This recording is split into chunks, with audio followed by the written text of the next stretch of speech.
Kaibigan, pulang-pula. Pulang-pula oh. Maiya Road, pulang-pula. Dito, pagalingan na tayo dito kung paano tayo makakalusot. Kaso, sa kalagayan ng ating daladala, medyo may kalakihan yung ating motor. Hindi kagaya ni Honda Beat. Ayun no, sana all. Ang sarap gamitin ng Honda Beat guys. Kasi pwede siyang ano, magaan siya, madaling manubra.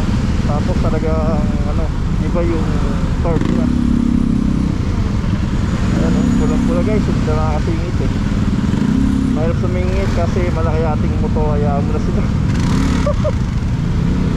Kasi pag siningit pa natin yung maya, baka maipit tayo.